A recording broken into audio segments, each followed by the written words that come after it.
All right, today is the day that we have been waiting a whole month for. We have the Gacha revenue charts for July of 2024, and this is always going to be a big one because Zenless Zone Zero dropped at the beginning of the month.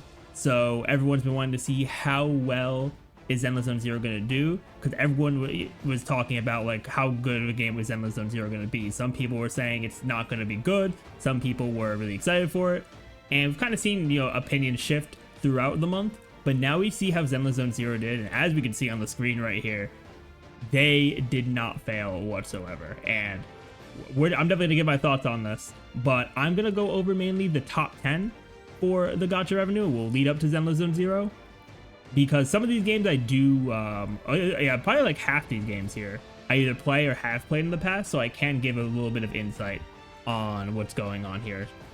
So, starting out here, we have the top 10 here. So the bottom spot on the top 10, we have Dragon Ball Legends. For those of you who may not know me as much, but I am a big Dragon Ball fan. I don't really play Dragon Ball Legends though, but I do keep up with it from time to time. I know that they were at the final part of their anniversary celebration, where they did get a very hyped character. They got a Ultra Super Saiyan 4 Gogeta. So they did get a little bit more revenue in July than they did in June, which is good for them. But yeah, nothing really too much to say for Legends because now they're off of their anniversary.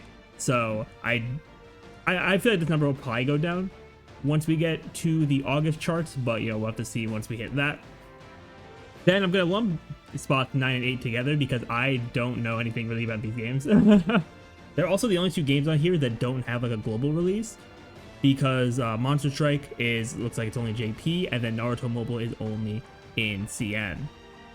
But seems like Monster Strike had a pretty solid month, going up about 5 mil from June, and then Naruto Mobile having not as good of a month. They went down by about 3 mil, which isn't the worst thing ever. I mean, if you're making over 20 mil for a gacha game, I think you're doing something right. So yeah, we'll see about those two games. Maybe I'll look more into them, and see where it is. See how they end up doing in the future there. But then for number 7, we have FGO. Now, FGO, I don't really look into that much. I did try to play it like years ago, but FGO, the big thing to know about them is that they were the gacha revenue like king before Hoyoverse stepped in.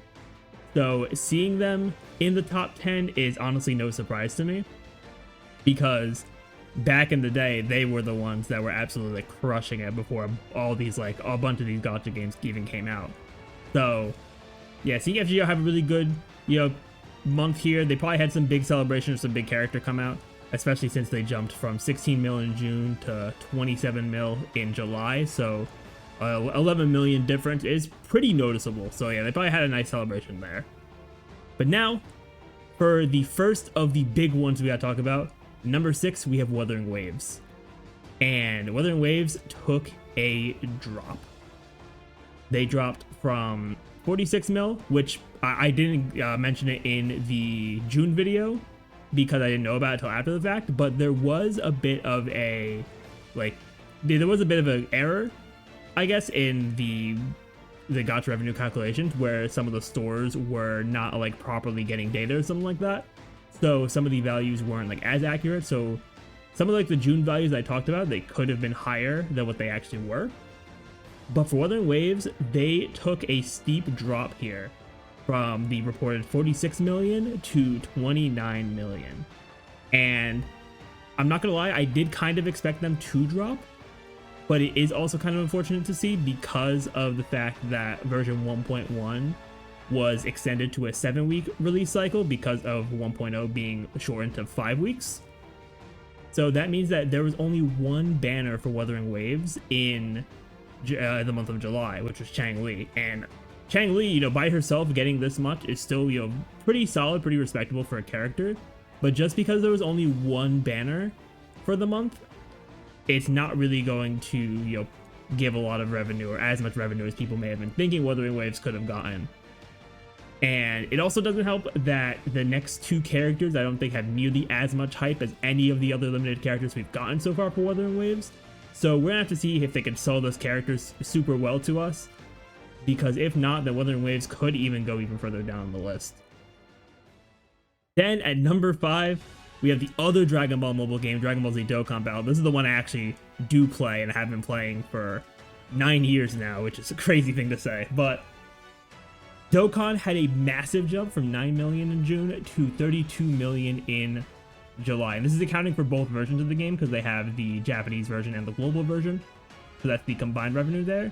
In terms of the Japanese version, they've really only had 2 main banners, if I remember correctly. They had a Jiren character come out, and then they had just I think of yesterday actually, they had a new Master Roshi character come out. So 2 main banners for Dokkan for JP, but for most of the revenue is actually coming from global Dokkan, because global Dokkan is having their anniversary celebration right now, which I've been playing a ton of. And they've released some pretty crazy banners, with the most recent one being the Beast Gohan banner, which is the best character in the game by far.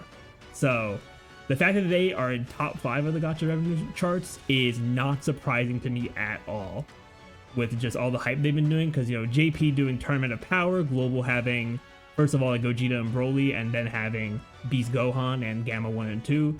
Those are just hype characters, and people are going to pull for them at the end of the day. So yeah, Dokkan doing good here is really cool. We do have the worldwide celebration coming up for Dokkan 2, plus their plans to sync up the 2 versions. So we'll see how Dokkan's gonna do in the coming months.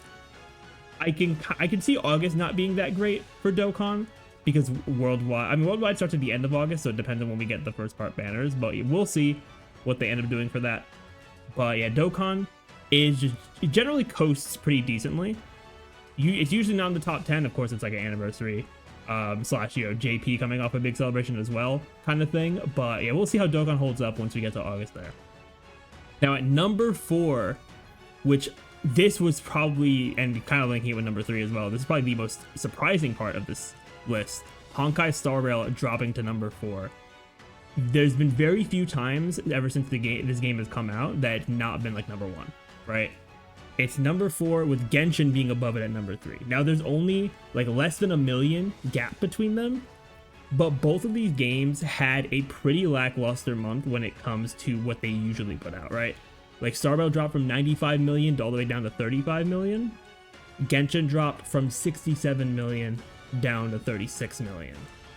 And to, you know, see the reason for that, it's just gonna be the stuff that they came out with for the month of July was not that crazy, right? Because for Star Rail, we had Jade towards the beginning of the month, which was nowhere near as hype as Firefly and Acheron, you know, a bunch of the other like characters we gotten previously in the Penacony like updates. But then afterwards, on the last day of the month, we got Yunli. And typically when it comes to a new character, a lot of the spending for it is going to happen day 1 of the banner, or like right before the banner comes out. So because Yunli came out on the last day of July, a lot of the spending is likely accounted for in the 35 million here. So because of that, it wasn't really like that crazy of a month for Star Rail, nothing like super hype. Whereas for Genshin had an even weirder situation, because they had just 2 rerun banners in July.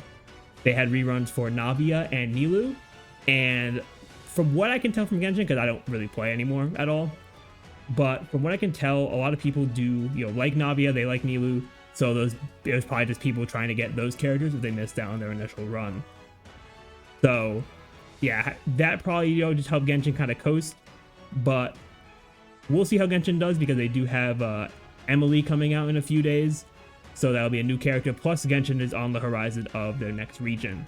So Genshin will probably remain being in like the top 3, top 5 area, but we'll have to see based on what's hype. And then as for Honkai Star Rail, they are absolutely, I think, going to jump back up, because sure, 2.4 is like kind of whatever, but once we get to 2.5 and we get, because I think August for Star Rail is probably also not going to be great, because I think it's just Jiao Chou, but depending on how the dates go, which I think it'll end up being in September, is when we'll get Fei Xiao. And I know everyone is excited for Fei Xiao, me included. So I think that's when Honkai Star Rail is really going to jump back up to the top.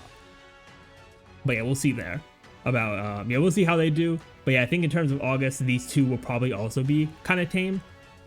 Now, at number 2 here, we have Love and Deepspace. which personally I don't really know anything about. All I heard is that I think they had some like big update recently, so it probably brought a lot of players in, and they had a character that people were liking, so they made a bunch of money. And I mean, they're already doing pretty well for themselves. Last month they were at 30 million, and they jumped up to 42 million. So I mean, hey, they're clearly doing something right, and for that, that's definitely good for them. We'll see if they can maintain the momentum that they have here, or if it's going to fall off at a point. But I have seen people talking, more and more about this game, so it is kind of cementing itself as like at least a somewhat relevant game. But we'll see how much longevity it'll end up having. Then at number 1, I know we alluded to it at the beginning of the video, we have Zenless Zone Zero, the newest addition to the Gacha revenue chart here, at a whopping 96 million. Now, I don't believe on here as any way I can see which of the 2 banners ended up contributing the most to this, whether it be Ellen or Zhu Yuan, but considering the fact that they had 2 banners, and I think 2 banners that did very well, especially since, for one, I think a lot of people just pulled for Ellen because her trailer was shown in a lot of places, but then also for Zhu Yuan, people just really like her as a character. I do too.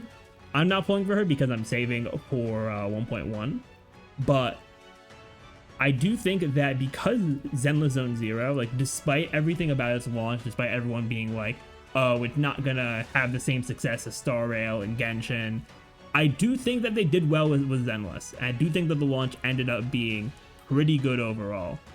And I think that Zenless is going to it's just going to be a Hoyo, I don't want to say monopoly, because we have stuff like Love and Deepspace and like Wuthering Waves that have shown under the right circumstances they can compete. But I do think that we're going to have a like Hoyoverse domination of the top charts, which we have had with Genshin first, then Star Rail, now we're adding Zenless Zone Zero.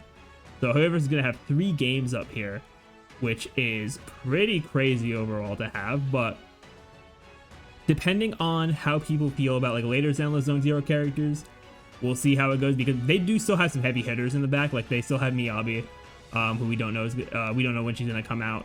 And also Wuthering Waves has heavy hitters too. They have Scar still, they have Camellia. So we'll have to see how it goes, but we're gonna see it's probably gonna be some combination for the top charts, for the most part. Wuthering Waves, Star Rail, Genshin, Zenless. And then if Love and Deepspace can maintain itself, cool, but I feel like it'll probably end up being a tier below those games. And then seeing what else can kind of creep up there. So that is my analysis for the Gacha revenue for July. I'd love to hear what you all think in the comments down below, but thank you all so much for watching. If you enjoyed and haven't already, definitely be sure to hit that subscribe button. The support is greatly appreciated. And with that, I will see you all next time.